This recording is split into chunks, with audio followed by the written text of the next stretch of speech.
할렐루야. 아멘. 자, 또 따라합시다. 하나님의 은혜. 하나님의 은혜. 하나님의 은혜. 하나님의 은혜. 은혜라는 말은 카리스잖아요. 카리스인데 거저 받은 거거든요. 내가 어떤 물질을 들여서 어떤 공로에 의해서 받은 것이 아니라 그저 예수 그리스도를 믿는 그 믿음으로 받은 것이 은혜이고, 그 은혜가 곧 우리에게 주시는 구원의 일종인 줄 믿으시길 주 이름으로 축원합니다. 오늘 본문의 말씀에 노아 시대에 노아라고 하는 인물이 나오는데, 이 노아는 어떠한 삶을 살았는지는 성경에 기록되지 않았어요. 그냥 오늘 말씀 8절부터 노아는 하나님께 은혜를 입었더라, 이 한마디가 노아의 삶의 전체를 이야기하는 것과 같은 맥락으로 우리에게 알려주고 있습니다. 하나님은 노아에게 그저 은혜를 입혔다는 그 말이 과연 어떤 의미가 있을까? 창세기 이제 5장부터 쭉 읽어보면 사람이 죽었다 살아났다 죽었다 낳고 나오는데, 거기에 우리가 잘 아는 에녹이라고 하는 사람이 나옵니다. 이 에녹은 성경에 365세를 산 사람이고 65세에 무두셀라를 낳고 300년을 하나님과 동행한 사람이다 그랬습니다. 그리고 이 사람에 대해서 어떻게 살았느냐는 성경에 기록되지 않았어요.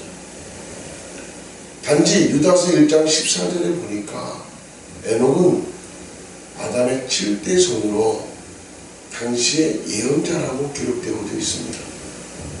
제 생각에는 왜 예언자가 될 수밖에 없었느냐, 아마도 65세에 무두셀라를 낳고 나서 그의 삶이 바꿔진 것처럼 65세에 무두셀라를 통해서 받은 하나님의 메시지가 그에게 있어 이제 하나님 앞에 예언자적인 삶을 살도록 그의 삶을 인도한 줄로 믿습니다. 그럼 과연 무두셀라가 누구냐? 에녹이 65세에 낳았던 이 무두셀라는 그 무두셀라의 뜻이 창을 던지는 사람이다. 창을 던지는 사람. 그럼 창을 던지는 사람의 의미가 무엇이냐? 한 마을에 다른 마을 사람들로부터 이제 지키기 위해서 망대를 세웁니다. 그 망대 위에서 이제 동쪽으로 적군이 쳐들어온다, 동쪽을 막아라. 서쪽으로 적군이 쳐들어온다, 서쪽을 막아라. 이렇게 경계 근무를 쓰고 있는 사람이 누구냐? 무두셀라라는 거예요. 그 마을을 지키는 사람으로서 굉장히 중요한 위치에서 그 망대 위에 올라가서 주변의 적군이 우리 마을을, 우리 나라를 삼키려고 전쟁을 하려고 오는지 안 오는지를 판단해서 그곳에 가서 적군을 싸워 이길 수 있는 그러한 그 경계 근무를 써서 알려주는 역할을 하는 사람이 무두셀라였다는 것이죠. 그런데 무두셀라가 몇 살을 살았냐면 969세를 살았습니다. 아담은 930세를 살았는데 최장수한 사람이 969세를 산 무두셀라인데, 우리가 어떻게 보면 약 1000년의 세월을 사는 사람이에요. 1000년 가까운 세월을 살았던 사람이 누구냐? 무두셀라예요. 요즘 1000년 산다 그러면 징그럽다 그러겠죠. 100년 살아도 징그러운데, 그죠? 근데 1000년을 살아도 아마 육신은 건강했으리라 믿어요. 60세 돼가지고 우리나라처럼 60세, 70세 돼가지고 그냥 할아버지 할머니 돼가지고 이런 모습이 아니라 아마도 960, 900세쯤 돼서 7, 800세 돼가지고 조금 이제 나이 먹은 티가 나지 않았나 생각을 해봅니다. 그런데 어쨌든 간에 969세를 살았는데, 이 969세를 살고 죽었을 때에 그의 그 죽음과 함께 일어나는 일이 뭐냐? 아까 뭐라고 그랬어요? 마을을 지키는 사람이라고 그랬죠. 무두셀라가 죽으면 마을이 무너지겠어요? 안 무너지겠어요? 공격당해서 무너질 수 있죠. 놀라운 사실은 창세기 6장, 7장 계속 노아의 홍수가 나오는데, 무두셀라가 죽자 노아의 홍수가 나옵니다. 무두셀라가 죽자마자 하나님은 노아를 통해서 예비하셨던 방주에 태워서 이제 노아가 무두셀라가 죽자마자 하나님이 비를 내리시고 그 홍수를 내리셔서 결국 인류를 심판하시는 내용이 무두셀라의 죽음의 직전에 나오게 되는 것을 성경은 우리에게 보여주고 있습니다. 그래서 아마도 이 에녹이라고 하는 사람도 무두셀라를 낳을 때에 아마 그 메시지가 무엇이냐, 그 메시지가 무두셀라가 죽으면 이 땅에 심판이 온다. 이게 아마 그 무두셀라를 낳자마자 에녹이 받은 메시지였다고 생각이 들어요. 그래서 그 말씀을 유다서 1장 14절에 나온 것처럼 예언자적인 삶을 살았는데 어떤 예언을 했느냐, 이 땅에 심판이 온다. 너희들 정신 차려라. 하나님 앞에 돌아와라. 그러면 너희가 산다. 아멘. 그 무두셀라가 죽으면 이 땅에 심판이 온다라고 선포했던 사람이 누구냐? 바로 이 에녹이라고 하는 사람인데 65세의 무두셀라를 낳고 자신은 그 메시지를 듣고 하나님의 그 언약의 말씀, 예언의 말씀을 듣고 그의 삶이 변화됐다는 거예요. 어떻게 변화됐느냐? 하나님과 300년을 동행했다는 거예요. 사모님, 남편 되시는 목사님하고 같은 길을 가면서 동행하는 그 삶이 좀 편안하십니까? 아니면 힘드십니까? 같은 부부라도 똑같은 길을 가도요, 가기 싫은 사람이 있고 안 간다는 사람이 있고, 그죠? 같이 동행하는 게 왜 이렇게 힘든지 몰라요. 저도 조그마한 뭐 물건을 사고 집사람하고 저는 마트 같은 거 잘 안 가는데 자꾸 가자고 그래요. 자꾸 가자는 이유는 자기 주머니에서 돈 나오는 게 아니라 내 주머니에서 돈 나오게 하려고 자꾸 가자고 그래요. 그러니까 나는 벌써 눈치 딱 알잖아. 그래도 가. 가가지고 오늘 뭐 살 거냐 물어봐. 그럼 뭐 산다 그래. 그러면 그 사는 것만 가지고 딱 사가지고 오면 금방 갔다 금방 나오잖아요. 근데 마트에 딱 들어가자마자 이 옆 동네 바로 옆 매장 옆에 그 저기 같은 코너에 옆에 그 코너에서 그냥 갑자기 폭탄 세일을 하는 거야. 그냥 예고도 없이 갑자기 폭탄 세일하니까 그곳에 집사람이 가가지고 그것에 팔려가지고 그거 살려고 막 서로 살려고 엉덩이 막 그러는 거야. 그러니까 나는 그거를 못 봐. 아니 살 것만 사고 이렇게 왔으면 좋은데 거기 가서 살 건 못 사는 거야. 그거 붙어 있어가지고. 그래서 저는 그냥 당신 혼자 사갖고 나와. 내가 차에 가서 기다릴게. 그럼 와버려요. 우리가 이 작은 마트를 가더라도 마음이 같지 않고 뜻이 같지 않으니까 동행할 수가 없는 거예요. 1시간도 동행을 못해. 그런데 300년을 동행했다? 그것도 하나님과? 이거 엄청난 일이잖아요. 사울이 바울이 돼서 예수님과 동행하기 위해서 어떤 삶을 살았느냐? 사도 바울은 자기를 완전히 버렸어요. 자기 가말리엘 문하세으로서의 그 학문을 다 버리고 그 높은 지위, 그 사내들이 공유한 그 모든 지위를 다 내려놓고 자기 가진 것 모든 것을 불두와 같이 버리고 누구를 쫓아가기 위해서? 예수님을 쫓아가기 위해서 자기를 죽인 거예요. 자기를 낮춘 거예요. 겸손하게 주님을 바라보고 주님을 의지하고 주님을 따라갔던 사람이 누구냐? 사도 바울이에요. 그래서 에베소서 4장 1절에 보니까 이런 말씀이 기록되어져 있어요. 뭐라고 되어 있느냐? 사도된 나 바울은 뭐라고 고백하느냐? 주 안에 갇힌 나 바울은 그래요. 주 안에 갇힌 나 바울. 여러분은 어디에 갇혀서 살아요? 할렐루야. 어디에 갇혀서 살아요? 어떤 사람은 세상에 갇혀서 살고 세상 때문에 힘들어하고 어떤 사람은 남편 때문에 갇혀서 살아서 신앙생활 제대로 못하고 힘들어하는 그런 부분들이 얼마나 많은지 몰라요. 내게 갇혀있는 감옥 같은 곳이 어디예요? 세상에 좁도록 명예 때문에 갇혀있는 사람, 물질 때문에 갇혀있는 사람, 자녀들 때문에 갇혀있는 사람, 남편과 또는 아내 때문에 갇혀있는 사람, 하나님을 그 갇혀있는 것 때문에 하나님을 섬기지 못하는 거예요. 그죠? 그런데 오늘 사도 바울은 주 안에 갇혀있다는 거예요. 주님과 같이 있다라는 거예요. 주님과 속해 있다라는 거. 너가 내 안에, 내가 너 안에 함께하는 그런 의미의 주 안에 갇힌 나 바울은 이렇게 고백하는 거예요. 그러니까 주 안에 갇히기 위해서는 내 것이 없어야 돼. 내 것을 내려놓지 않으면 우리는 주님과 동행할 수 없고 주님하고 함께 갈 수가 없다는 사실을 우리는 분명히 기억해야 될 줄로 믿습니다. 그래서 오늘 이 에녹이라고 하는 사람이 300년을 하나님과 동행할 수 있었던 것은 자기 것은 아무것도 없어요. 그저 하나님만 바라고 하나님만 의지하고 하나님만 섬기고 이러한 삶을 살았던 에녹이 하나님이 300년 되니까 어때요? 야, 에녹아 참 수고 많이 했다. 나 때문에 너 고생 많이 했구나. 이제 저 천국 가서 우리 저 영원한 여행으로 떠나자. 할렐루야. 우리도 살아서 천국 가면 얼마나 좋을까. 할렐루야. 주님이 이 땅에 지금 오신다면 하나님은 우리를 영원한 천국 여행을 시켜주시는 줄 믿으시기를 주의 이름으로 축원합니다. 그래서 행복한 삶을 살다가 천국 간 사람이 누구냐? 바로 에녹이었다는 거예요. 근데 에녹이 변할 수밖에 없었던 사건이 뭐예요? 무두셀라가 죽으면 뭐가 와요? 심판이 온다는 거예요.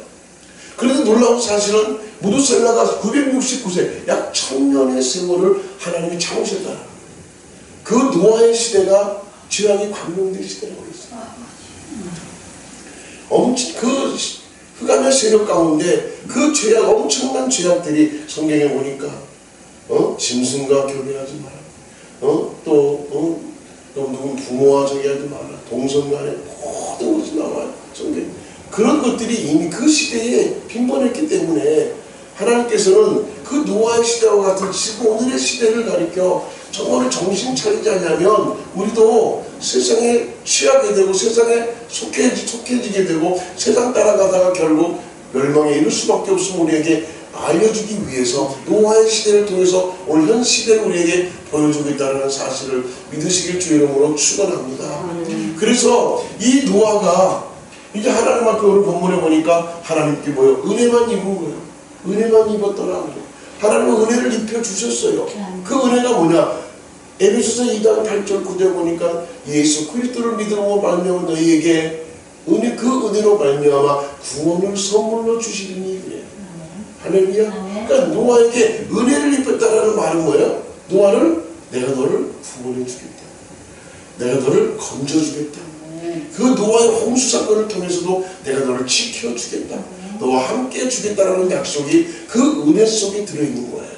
할렐루야. 그래서 노아에게 은혜를 주신 것은 내가 너를 지켜주고 내가 너를 건져주고 내가 너를 구원해주고 내가 너와 함께 할 것이니 너는 나만 믿으라고 내 말에 순종하라고 이야기합니다.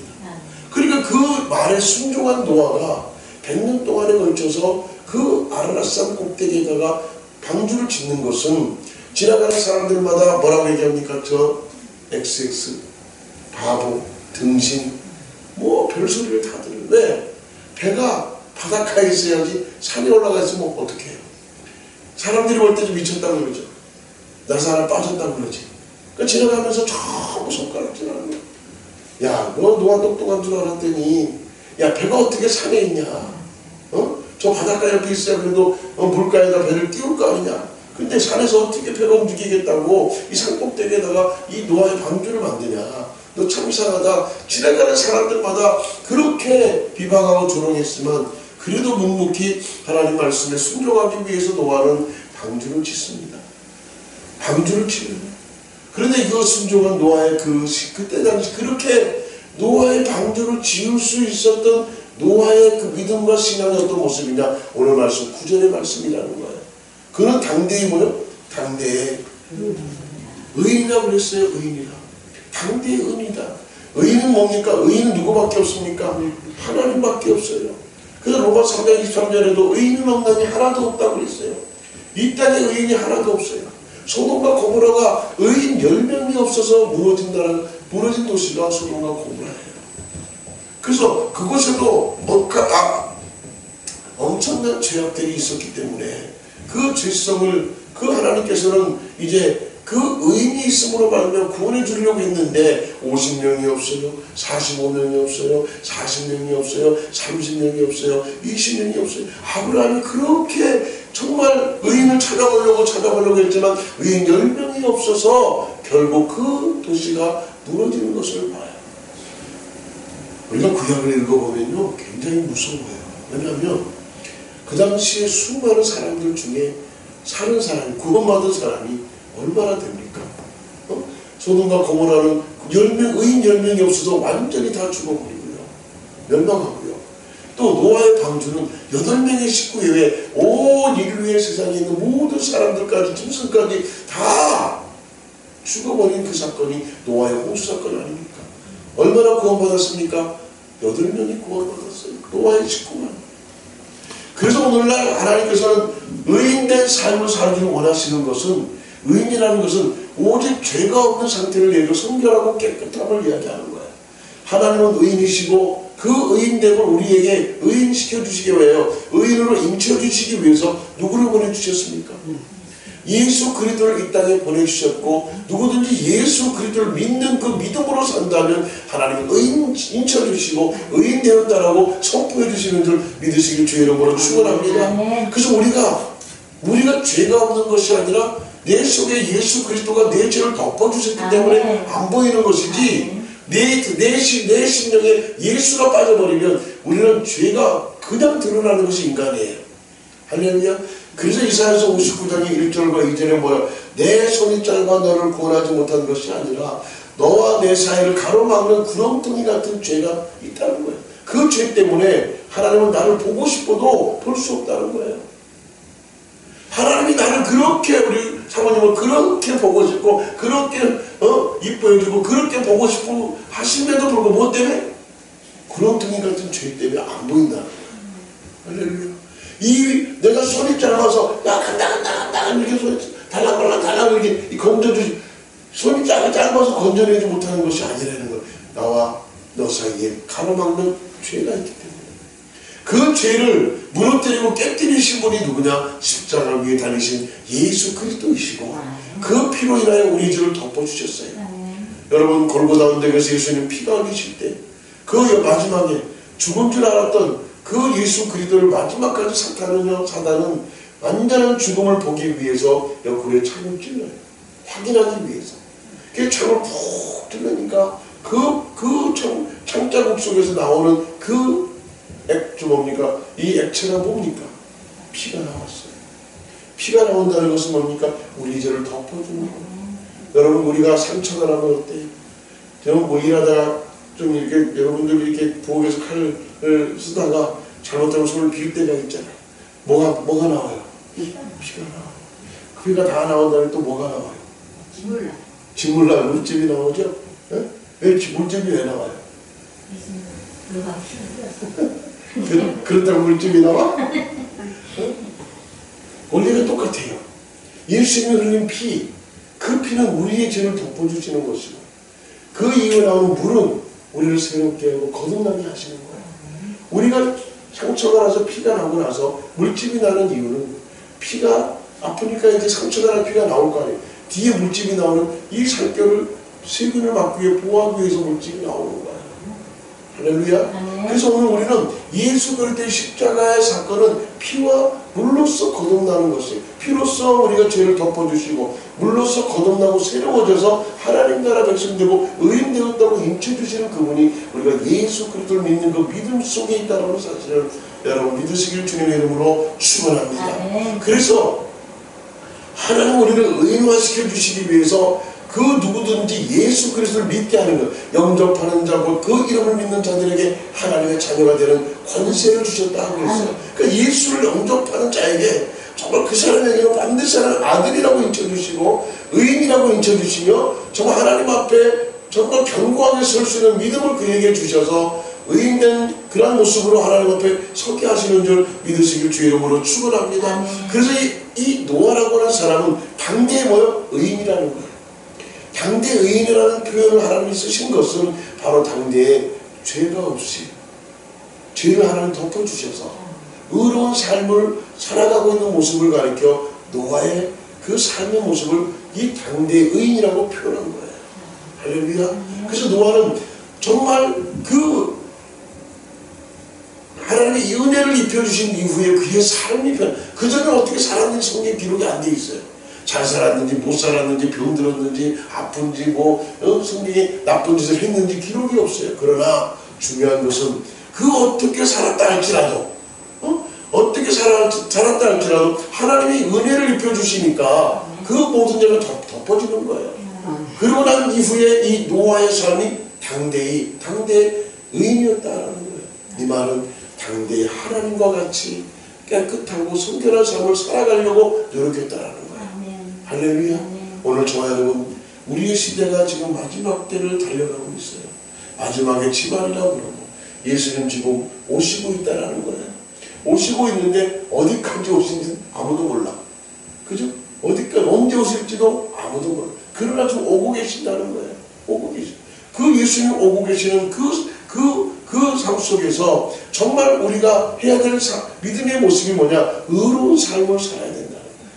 할렐루야. 하나님 앞에 성결하고 깨끗하고 정말 변질되지 않고 오직 믿음의 주요 온전케 예수만 바라보면서 우리의 신앙과 우리의 삶이 정말 하나님 앞에 깨끗하고 의로운 삶으로 살아가는 저와 여러분 되시길 주의 이름으로 축원합니다. 그러기 위해서는 뭐가 우선적으로 돼야 되느냐?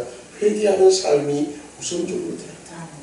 여러분, 우리는 잘 알잖아요. 우리 여자분들도 계시니까 양파가 처음에는 좀 검적점하잖아요. 지저분하잖아요. 양파를 까보세요. 까면 깔수록 어때요? 깨끗하잖아. 그죠? 깨끗하잖아. 까면 깔수록 깨끗한데 덮으면 덮을수록 지저분했죠. 우리 죄가 마찬가지예요. 죄를 덮으면 덮을수록 하나님과 멀어지지만 까면 깔수록 하나님과 가까워지고, 그래서 여기 성경에 써있죠. 하나님과 가까이 하니 내게 복이라. 그런 것처럼 우리의 신앙과 우리의 믿음의 삶이 날마다 하나님을 아버지같이 가까이 섬기는 그 믿음의 삶이, 믿음의 모습이 내게 복이라는 사실을 여러분 믿으시길 주의 이름으로 축원합니다. 할렐루야. 두 번째는 보니까 당대에 어떤 사람이냐? 당대에 완전한 사람이다. 완전하다는 거예요. 이 완전하다는 것은 이 땅에 누가 제일 완전하신 분이냐? 예수 그리스도가 완전하신 분이십니다. 그래서 우리는 이 완전하다는 말을 어떻게 표현하냐면, 우리가 그 양궁 선수들 보면 화살에 그 관역이 있잖아요. 그 관역이 정 10점짜리, 9점짜리, 8점짜리, 7점짜리가 있는데 10점짜리를 쐈을 때 완전한 거예요. 그 완전함이 누구냐? 예수 그리스도가 우리의 삶에 완전하신 분이고 온전하신 분이시라고 그랬어요. 할렐루야. 그러면 우리가 이 관역에서 빗나가는 거, 이걸 가르쳐보면 헬라어는 어떻게 얘기해요? 하마르티아라고 얘기해요. 관역에서 빗나가다. 관역에서 빗나가는 것이 죄라는 거예요. 할렐루야. 관역이 어디라고요? 누구라고요? 예수 그리스도로부터 빗나가는 것이 죄라는 거예요. 우리는 예수님의 생각과 예수님의 삶의 모습과 예수님이 행했던 모든 삶을 따라가며 그 믿음의 모습을 본받아서 우리의 신앙의 삶을 살아가는 것이 완전함에 들어가는 모습인 줄 믿으시길 주의 이름으로 축원합니다. 그래서 예수님 닮은 사람이 되어져야 예수님을 닮아가는 그런 모습 속에서 그 관역으로 달려가는 것이지, 만약에 관역에서 빗나갔다는 것은 예수님과 멀어졌다는 거예요. 예수님과 멀어진 삶은 결국 죄가 이제 죄로 달려갔다는 것이죠. 그래서 오늘 저와 여러분, 우리의 영원한 관역과 우리의 영원한 온전함과 우리의 영원한 완전함은 오직 예수 그리스도가 완전하신 분이시기 때문에 믿음의 주요 온전케 한 예수만 바라보고 우리는 살아갈 수 있는 성도 하나님의 자녀가 되어질 때에 완전함에 들어갈 수 있다는 거예요. 예수님과 함께 할 수 있다는 거예요. 할렐루야. 오늘 이 노아는 완전하다고 하는 그 이유가 마치 예수님과 같이 예수님을 바라보면서 그 관역에, 자기가 관역을 향하여 정말 달려가는 그런 모습이 오늘 노아의 모습이었던 것을 우리에게 말씀해 주고 있는 거예요. 오직 예수님으로, 오직 예수님 안에서 오직 예수님의 그 믿음으로 달려가는 그 노아의 모습이 관역에 달려가는 그 완전함 같이, 예수님 같이 그의 삶이 그렇게 살았다라고 오늘 성경은 짧지만 그렇게 얘기하고 있는 것을 보게 되어집니다. 그래서 우리는 하나님이신 의로운 사람으로서 예수 그리스도의 완전함을 쫓아서, 할렐루야. 그리고 세 번째 뭐라고 그랬어요? 오늘 말씀 세 번째에 그 당대에 하나님과 동행한 사람이다. 하나님과 동행한 사람. 여러분, 하나님과 동행하는 것은 오늘날 우리는 누구랑 동행하는 것이냐? 성령님과 동행하는 삶을 사는 것입니다. 아멘. 지금 우리는 육이잖아요. 육은 영을 이길 수가 없어요. 구약을 성경을 읽다 보면은 구약은 사단이라는 용어가 나와요. 악한 자의 모습이 사단이에요. 하나님, 우리 성경을 보면 우리는 하나님, 여호와 이런 단어가 나와요. 그러니까 대적하는 무리가 사단의 이름으로 나오죠. 그 그 다음에 예수님이 등장하니까 저쪽에 누가 나와요? 거짓의 아민 마귀가 등장하는 거예요. 마귀가 특세하는 거예요. 거짓말, 지금 거짓말이 난무한 시대잖아요. 거짓말이 진짜같이 보여지는 시대가 지금 시대잖아요. 그러니까 그 마귀가 예수님의 말씀으로 쫓겨나가니까 그 다음에 누굴 보내요? 귀신이라는 용어가 나와요. 귀신이라는 용어가. 예수님도 이 땅의 사명을 잘 감당하시고 십자가에 죽으시고 40일 동안 제자들과 만나다가 너희는 면단이 못해 너희들에게 성령을 선물로 주리니 이 예루살렘을 떠나지 말고 그 성령을 기다리라고 하니까 그 당시에 봤던 그 예수 그리스도와 함께 있었던 사람들이 보니까 500여 명의 성도라고 그랬는데 마가다락방에 남은 무리가 120명의 무리가 남아서 끝까지 예수님 말씀에 순종하며 기도했더니 불의 혀 같은 그러한 강력한 방언의 은사와 각 나라의 말로서 성령의 그 폭포수 같은 성령 세례를 받는 모습을 성경은 사도행전 2장에서 우리에게 보여주고 있는 줄로 믿습니다. 할렐루야. 그래서 우리에게 왜 성령을 보내주시고 예수님은 50일째 되던 날에 승천하시고 올라가셨어요. 그리고 내가 다시 오신다고 말씀하셨잖아요. 왜? 요한복음 14장에 내가 너희를 고와 같이 버려두지 아니하리라 그랬어요. 우리를 고와 같이 버려두면요 이 마귀가 귀신이 득세한 이 세상에서 우리가 방황하고 우리가 어찌할 바를 모르고 헤매는 그런 삶의 모습을 보일 수밖에 없기 때문에 하나님은 자신의 백성들에게 누구를 보내주신다고 했어요? 성령을 보내주신다고 그런 거예요. 그래서 예수님이 승천하시면서 내가 너희에게 보혜사 성령을 보내주시니 그래요. 보혜사 성령이 우리 곁에서 우리 뒤에서 우리를 위로하시고 우리와 함께 하시고 우리 속에 역사하시고 말하게 하시고 인도하시는 그분이 성령 하나님이신 줄 믿습니다. 그래서 너희가 그 성령을 어떻게 받을 수 있느냐? 그냥 가만히 성령이 툭 하고 들어오는 게 아니고 툭 하고 받아지는 것이 아니라 사도행전 2장 38절에 보니까 너희가 각각 회개하고 할렐루야 회개하고 예수 그리스도 이름으로 세례를 받고 할렐루야. 그리고 나서 선물로 뭘 주느냐? 성령을 선물로 주시니 우리가 하나님 앞에 깨끗하고 성결하고 우리의 죄를 고백할 때에 그리고 예수 이름으로 세례를 받으라는 거예요. 여러분 세례가 뭐예요? 세례가 뭘까요? 장로교에서는 약식으로 하기 때문에 그냥 생수를 뿌리면서 성부와 성자와 성령의 이름으로 세례를 주노라 그래요. 진리교단이나 여의도 순복음교회는 그냥 물속에 확 잠겨요. 확 잠겼다가 기도하고 확 이렇게 주고 그러면 저도 침례를 받았지만 물속에 들어갈 때는 어떤데요? 어떻게 된 거예요? 물속에 들어간 거는 죽은 거야. 죽음이에요. 물속에 들어간 건 죽음이에요. 내 모든 죄가, 내 모든 더러운 것들이, 내 삶에 나에게 붙어있던 악한 그런 모든 것들이 물속에 들어갈 때 다 수장시키고 다 죽이는 거예요. 그리고 일어나는 거예요. 부활이에요. 할렐루야. 부활이에요. 여러분 부활절은 저는 이렇게 강조해요.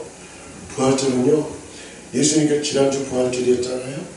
부활절은 초대교회 부활절은 안식 후 첫날이었어요. 안식 후 첫날. 예수님이 6월절에 십자가에 죽으시고 이제 무교절에 무덤 속에 계시다가 초실절에 부활하셨어요. 그럼 초실절이 어디냐? 안식 후 첫날이에요. 그럼 이스라엘 백성들의 안식일이 언제입니까? 금요일 오후부터 토요일 오후까지가 안식일이에요. 그럼 안식 후 첫날이 언제? 주일이잖아요. 그리고 성경에 보니까 마태복음 누가복음 안식 후 첫날에 예수님이 부활하셨다고 분명히 말씀하셔요. 그러니까 오늘날 우리가 섬기는 주일이 우리가 주일 개념으로 우리가 예배를 드리는 것보다는 이 날이 무슨 날이에요? 부활절로 섬기는 거예요. 날마다 돌아오는 주일이 우리에게 부활절의 느낌으로 부활절의 삶으로 부활의 소망을 가지고 부활의 능력으로 우리가 그 주일을 지키는 것이 하나님이 주시는 은혜요 축복이에요.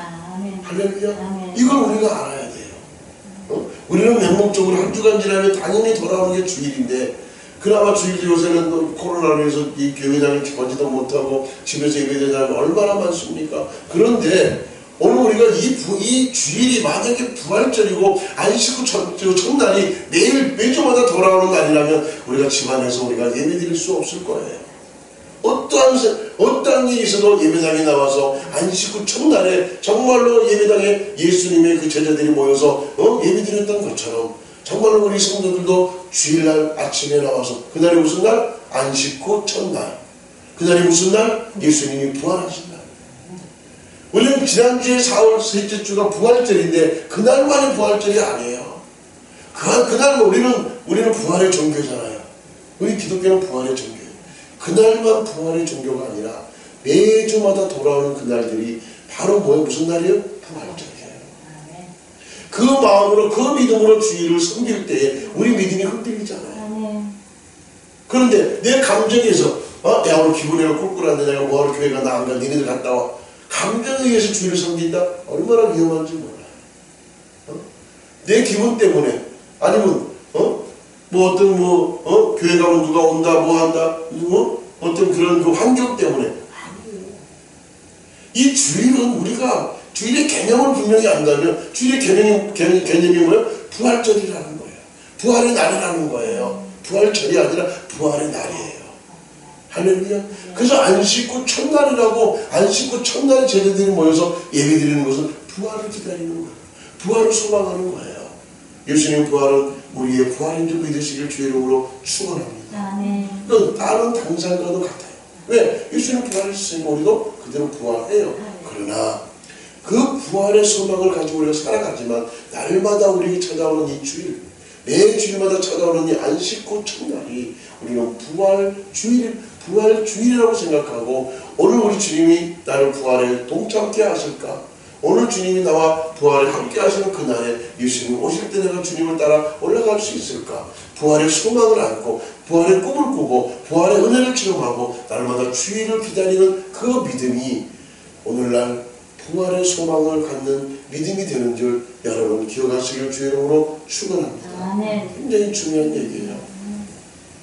그래서 우리는 하나님과 동행한다고 하는 말씀은 우리 인간이 그냥 간다고 해서 그냥 혼자 간다고 해서 악한 영은 저 귀신들 악한 영들이냐 적들은요 하늘의 공중 권세를 잡은 악의 영이라고 했어요. 귀신들의 영이에요. 그 영이 우리를 치면 우리는 그냥 나가 떨어지는 거예요. 왜? 우리는 육이기 때문에. 그래서 우리에게 뭘 주는 거예요? 영을 주시는 거예요. 그 영이 누구예요? 성령이에요. 할렐루야. 성부, 성자, 성령을 우리에게 주셔서 예수 그리스도의 영을 우리에게 주셔서 우리도 저들에게 대적할 수 있도록 싸워 이길 수 있도록 하나님 능력을 주시는 게 뭐냐? 성령의 그 은혜를 우리에게 입혀주셨는데 그냥 주는 것이 아니라 각각 너희는 회개하고 예수 그리스도 이름으로 세례를 받되 죽었다 살아나는 경험이 있어야 된다는 거예요. 죽었다 살아나는 경험이 없다면 우리는 아무런 믿음이 없는 거예요. 할렐루야. 죽었다고 하는 건 예수님이 죽으신 것 같은 거예요. 살았다는 것은 예수님이 살아온 것 똑같은 거예요. 오늘 우리도 죽었다는 것은 우리가 세상에서 완전히 뿌리를 내리고 완전히 뿌리를 끊어버리고 이제는 새로운 삶으로의 그 시작을 선포하는 것이 여러분 세례이고 부활의 모습인 줄 믿으시길 주의 이름으로 축원합니다. 그래서 오늘 우리는 이 하나님과 동행, 구약은 하나님과 동행했지만 오늘 저와 여러분은 누구와 동행하는 거예요? 성령님과 동행하는 삶을 살아갈 수밖에 없다는 거예요. 그래서 우리는 성소와 지성소, 여기가 성소면 여기가 지성소인데 이 성소 안의 생활은 제사장들만이 쓰는 공간이에요. 근데 여기는 기름이에요. 다 기름. 떡상에도 기름, 본향단도 기름, 등대도 기름. 기름이 없으면 안 되는 기름이 뭐예요? 성령이잖아요. 우리 하나님 말씀을 읽어도 성령으로, 기도해도 성령으로, 예수님 이름으로 우리가 기도하고 선포하고 예수님 이름으로 산다고 하는 모든 것들이 뭐예요? 성령이에요. 오늘 우리가 살아가는 힘이 어디서 나오느냐? 성령께서 함께 하실 때 힘이 나오는 거예요. 그래서 너희가 무슨 일을 하든지 하나님이 하는 것 같이 하고 너희가 무슨 말을 하든지 하나님이 하시는 말 같이 하라고 그랬어요. 이게 왜 내 안에 누가 계시기에? 성령이 계시기에 성령께서 힘을 주시고 능력 주시고 말씀 주시고 우리에게 영원한 삶으로 살아갈 수 있도록 은혜 베풀어 주신 것이 바로 성령 하나님이 되심을 믿으시길 주의 이름으로 축원합니다. 아멘. 그래서 노아가 은혜를 입었지만은 그 은혜 입은 그 이후에 그의 삶이 하나님과 하나님의 그 의로움에 동참했고, 할렐루야, 의로운 사람이 되었고, 그리고 또 뭐예요? 완전한 예수님을 닮아가기 위해서 예수님을 표대를 삼아서 달려갔고, 더 나아가 하나님과 동행했다는 것은 성령과 함께 그가 자신의 인생을 살아왔기 때문에 그가 흔들리지 않고 변하지 않고 하나님의 약속을 믿고, 여러분 무지개가 노아 홍수 이후에 무지개를 하나님 보여주시면서 뭐라고 말씀하셨어요? 다시는 물로써 심판하지 않겠다고 했잖아요. 그 무지개가 이렇게 뜨잖아요. 얼마나 아름다워요. 그죠? 무지개가. 그런데 이 성경의 노아의 홍수의 그 무지개가 성경의 원어에 보니까 활이에요. 활의 모습이 활이 어떻게 생겼어요? 이렇게 생겼잖아요. 그죠? 활의 모양이잖아요. 이게 무지개 활이야. 왜 하나님은 그 활의 모양으로 무지개를 만드셨을까? 물로서 심판하지 않겠다고 하시면서 활의 모양으로 보여주신 그 이유는, 여러분, 이 활촉이 어디를 향해 있어요? 관역을 향하지만 이렇게 무지개를 세웠는데, 그럼 무지개의 활촉이 어디로 있는 거예요? 어디를 향해 있어요? 위로 향해 있잖아요. 그러니까 하나님의 진노가 거꾸로 됐다면 그 활촉이 지상으로 내려온다면 우리에게 엄청난 화가 임할 텐데, 그 활촉이 위로 올라가는 거예요. 그러니까 무지개가 이렇게 떴으니까 활촉이 이렇게 쌓여야 되잖아요. 그죠? 이렇게 쌓여야 되면 그 활이 어디로 올라가는 거예요? 촉이 하늘로 올라가는 거예요. 하나님의 진노가 이제 하늘로 걷어졌다는 거예요. 만약에 반대로 이렇게 됐다 그러면 그 활축이 이렇게 됐잖아요. 그럼 이 활축이 어디로 와요? 지상으로 오잖아요. 땅으로 오잖아요. 그 땅에 있는 모든 것 하나님의 진노로 멸망할 수밖에 없다는 거예요. 그러면 하나님이 약속하셨어요. 다시는 물로서 심판하지 않으리라. 그 진노가 하늘로 올라간다는 거예요. 이게 무지개를 통해서 우리에게 보여주는 의미가 되어진다는 것이죠. 할렐루야. 하나님은 살아계신 줄 믿습니다. 예수 그리스도도 살아계신 우리의 주님인 줄 믿습니다. 성령님도 우리와 동행하시는 축복인 줄로 믿습니다. 그래서 오늘 우리가 살아가는 신앙의 모습이 어떤 모습이든 오늘 저와 여러분도 은혜를 받았어요. 은혜를 입었어요.